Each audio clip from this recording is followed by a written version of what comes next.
欢迎收看莫宝龙新一期视频。说到这个地牢，这是 UP 主玩5代第一个用过的派系，原因很简单，3代就最喜欢地下城嘛，那么5代一定要先试下地牢。我第一次在玩地牢的时候，我就知道这个派系应该是非常适合我的。一般来说，入门级游戏体验是让玩家的眼睛和大脑快乐起来。如果更进一步，玩家的眼睛、大脑还有第3条腿都快乐起来的话，那自然就是理想的状态了。之前玩的时候没有注意，但是现在一看，这些雕塑还真的蛮大胆的呀。5代的地牢里面绝大部分兵种，他们的造型借鉴了中古战锤，只不过颜值方面，中古战锤直到现在的战锤全战也一直都是一言难尽。英雄无敌5代则是很好的扬长避短，他们的2级兵、6级兵和战锤全战里面的简直不可同日而语。地牢的种族天赋非常简单，你可以大体理解为3代的魔力，同时它与4代的混乱系魔法也有异曲同工之妙。自地下城诞生以来，破坏系魔法一直是他们的主流。5代则是更进一步，他们的种族天赋还可以无视掉敌方的魔抗，和矮人的符文、地狱的召唤门还有森林的仇敌系统相比，地牢的种族天赋可以说是既简单又能让玩家爽到。好了，咱话不多说赶紧介绍兵种，我知道大家早就想看那个了。5代里面的1级兵，他们的平均生命值是不如3代高的，但是密探绝对是5代1级兵里面属性最扎实的一个。他的形象借鉴了中古战锤里面的暗影，他手里拿着一个手弩，这也就代表他可以进行远程攻击，同时他也有肉搏战杀伤力不减的技能。但是美中不足的是，他有像4代半兽人还有半人马那样的射程惩罚，这个技能甚至还不如4代的短程射击，效果是远程射击伤害一律减半，也就是说你即使是射直箭，伤害也依然减半。再加上他那每周只有7个的产量，前期拿着小手弩乱射一下还是可以的，到了后期还不如直接近战。升了级之后，造型也是帅了许多。5代的暗精灵，男的一定是帅哥，女的一定是美女。升了级之后，生命值来到了14点，比一些2级兵还要肉。当然，它的产量也没有一般的2级兵多。升级之后，它的准头也没有获得提升，依然有射程惩罚，但是它多了一个毒性攻击的技能，被刺客攻击的目标在回合开始行动的时候会受到1点伤害。有100个刺客攻击，他在回合开始就会受到100点伤害。这个技能非常的强，作用机理也类似于魔兽争霸3里面的双足飞龙，再加上它有12点的主动性，尽可能的白嫖不同的目标，效果还是不错的。但是这些所谓的不错，都随着潜行者的到来变成了十足的万难废。密探的第2项升级，他们没有了远程攻击，但是相对应的，他们的属性更加的扎实。除了毒性攻击之外，潜行者还有一个消隐无踪的技能，这个技能很好理解，就是他隐身3个回合，受到攻击或者主动攻击会现身。由于它的主动性和速度都不错，所以说潜行者是敌方脆皮远程的克星。如果远程版本没有射击伤害减半的话，它或许可以和潜行者掰掰手腕。所以 UP 主一般在玩的时候都是升级潜行者。次要原因是它的潜行很好用，主要原因是俺寻思它比刺客长得还要帅。当我第一次见到这个兵种的时候，我的心情是无法用语言形容的。这是我第一次在游戏里面见到这么高颜值的生物。要知道英雄无敌5代，它也只比冰封王座晚了2年。小时候玩的什么游戏啊？玩的是红警，玩的是魔兽。在当年那个画质，不少玩家觉得魔兽争霸里面的女巫就已经天下无敌了。当我第一次见到血腥少女的时候，那种感觉真的像是马赛克没了马，高度近视的戴上了眼镜。我想当年第一时间玩过5代的朋友总会发出好奇，这个画质还能这么清晰的吗？更加难能可贵的是，哪怕是现在2024年了，以现在的眼光来看，这个画质也是依然能打。唯一的美中不足就是那个稍微有点小，是吧？好了啊，咱们扯远了。咱们单看这个血腥少女的属性的话，在2级兵里面也是非常的扎实。她有攻击后返回的技能，比较像前代的阴身女妖。升了级之后，也是直接获得了不受反击的技能。16点的主动性也使得这个兵种的攻击频率非常的高。美中不足的是，它的产量只有5个。玩地牢的时候一定要注意避免大兵团的伤亡，因为地牢的兵种产量普遍都很低。这个兵种它无论是这个长相还是它的肖像都无可挑剔。UP主是比较喜欢红发的呀，不知道大家喜不喜欢这种兵种。你就不说它战斗力如何了，你带着你就很舒服，这种兵种它就有存在的价值。还是那句话，你可以笑话毛熊的优化，但是你绝对不能笑话人家的审美。第二项升级是血腥修女，升了级之后，它的生命值变成了21点，但是呢，伤害的浮动变大了，主动性也降低了。当然，这都不是根本问题，根本问题是它有点过于保守。我一直觉得在那个时间段的话，这些血腥修女能够和魔兽争霸3里面的女巫综合一下就更好了。女巫人家画质虽然比不上血腥修女，但是人家该大的地方它不小，对于咱这种老审美鉴赏家来说，还是综合一下最为稳妥。那么对于UP主而言，一般是升级哪个呢？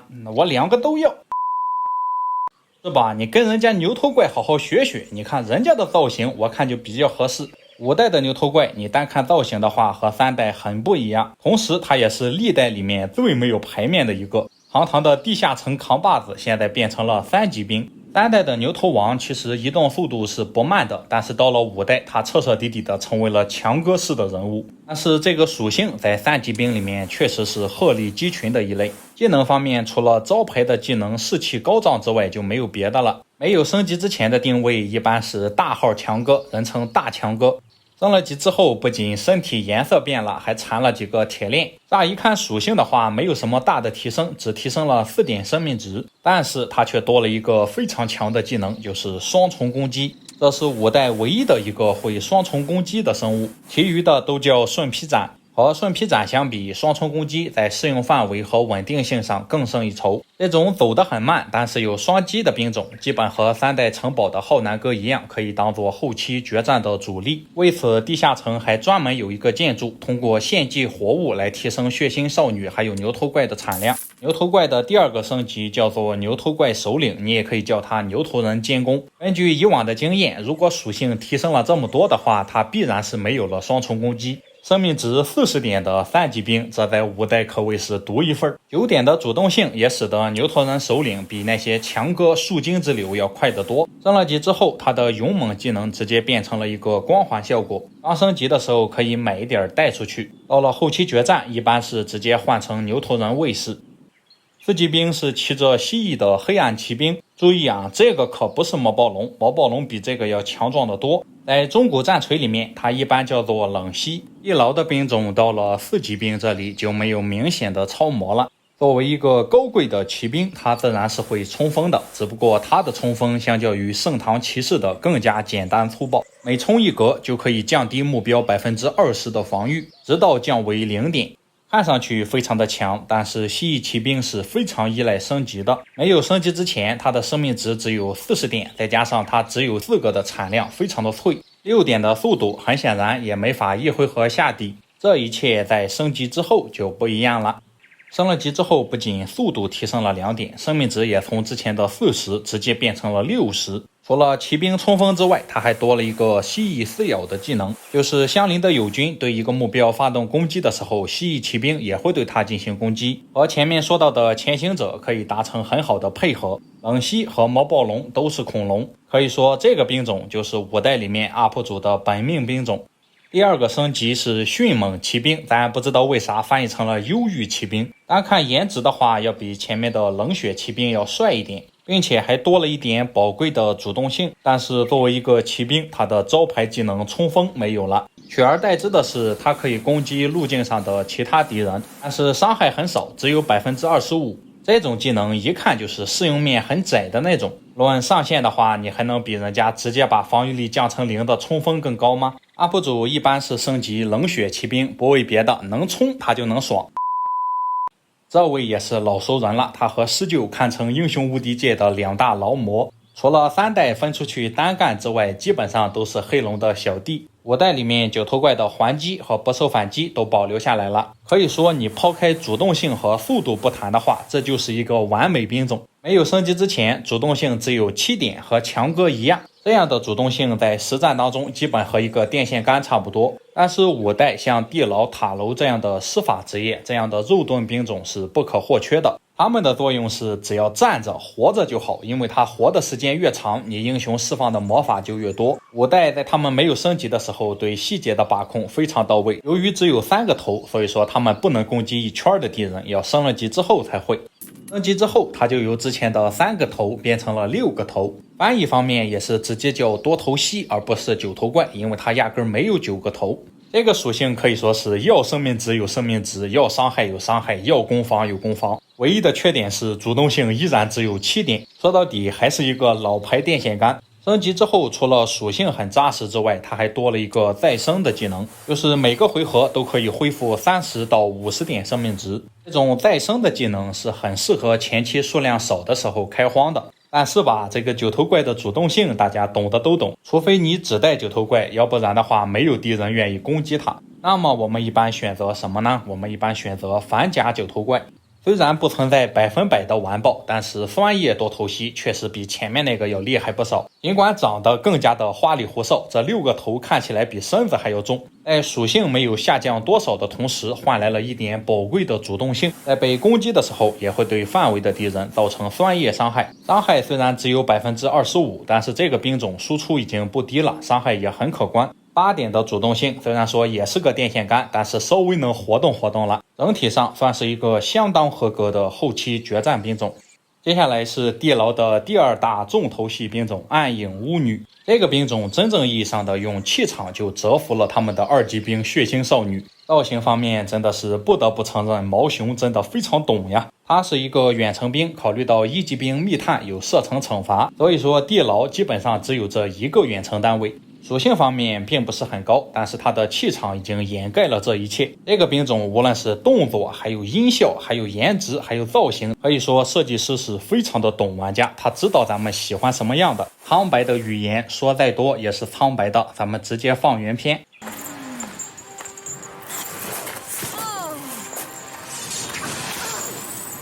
技能方面，它也是一个射手兼法师，可以释放迟缓大法、破甲弱化，还有震荡之力。除了众所周知的美中不足之外，它的生命值确实是也太少了。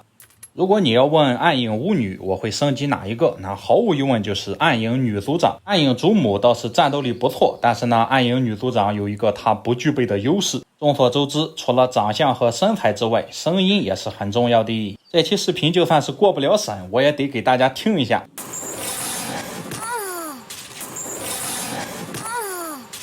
我只能说幸好小时候觉醒的晚，才没有过早的误入歧途。哎呦，这个小皮鞭，你看白毛还有这个紫色的，只能说这个设计师是太懂玩家了。好了，咱们插点题外话啊，升了级之后它多了一个鞭笞攻击的技能，攻击的时候可以给目标施加简易性的魔法，这其中是包括癫狂诅咒的。同时它除了可以释放迟缓、破甲弱化和震荡之力之外，它还可以释放蛊惑人心。作为一个法师，确实是非常的合格。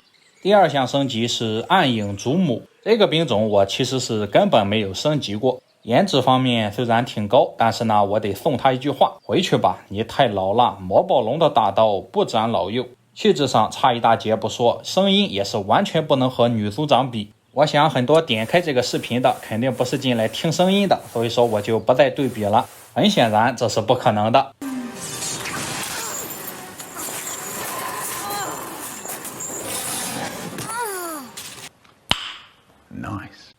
升级作用机理和1级兵一样，也是没有了远程攻击，换来了一个前行的技能。似乎暗影主母的评价要比暗影女族长强一点，但是区强出来的这么一丢丢战斗力，怎么能和这个颜值和声音相比呢？最后是地牢的7级兵影龙，这个兵种乍一看属性挺像那么一回事，但是它的建筑条件也是很好的继承了3代，所以说前期开荒你就不用奢望这个影龙能够加入战场了。没有升级之前，它居然连魔法免疫都没有。造型方面，5代的绿龙和黑龙算是完全分家了。黑龙的升级越来越像那么一回事，但是绿龙越升级越像个大玩具。当然，他们就算是没有魔法免疫，也依然有龙息。没有龙息的那个叫古龙，妈的真他没出息，没出息东西万难废。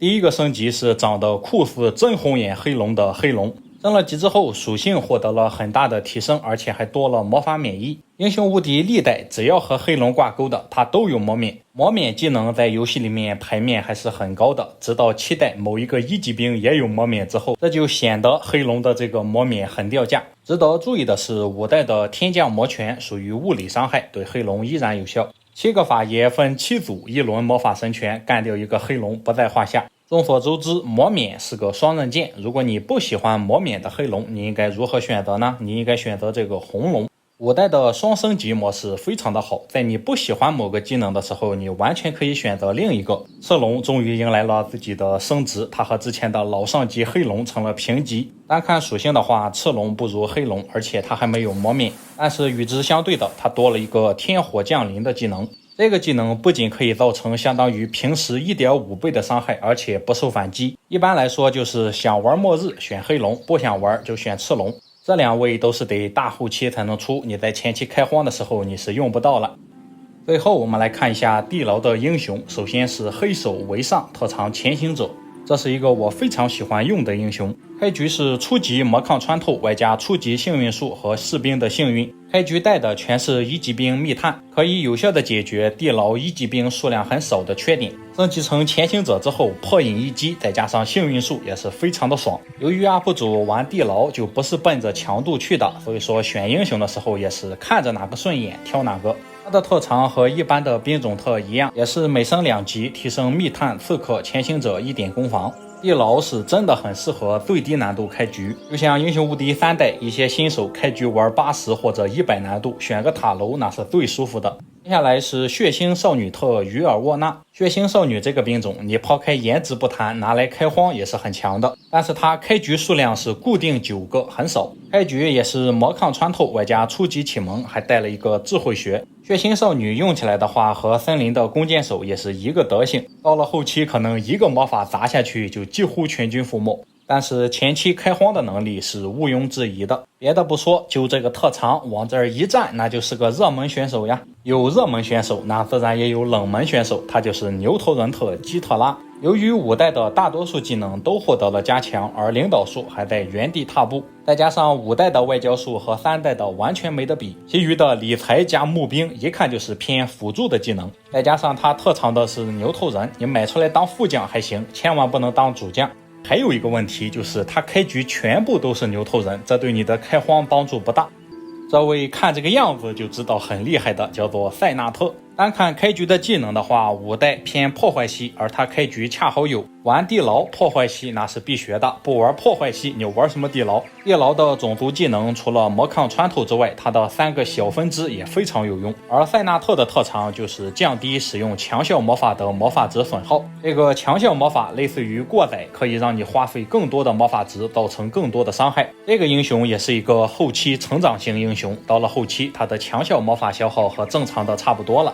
除此之外，他们还可以学到元素锁链技能。英雄无敌5代每一个兵种都有自己独特的元素，比如密探的元素是水，牛头人的元素是火。有元素锁链的英雄，你比如用一个火系打牛头怪，伤害就会再增加。地牢的最终技能也是和元素锁链有关。简而言之，玩地牢既可以爽到，也可以爽到。接下来是毒王莱托兹。他的特长就是在战斗开始的时候就有概率让敌方中毒。开局带了暗黑系魔法，地牢在暗无天日的地下有个暗黑，非常的好用。5代的这些魔法英雄，如果初始带了4系魔法当中的一个，都是不错的。随着莱托兹等级的升高，中毒的概率也会增加。一开始中毒的概率只有 10%， 这也是一个后期英雄。他的力量值越高，造成的伤害就越高。这位是蜥蜴骑兵特索格尔。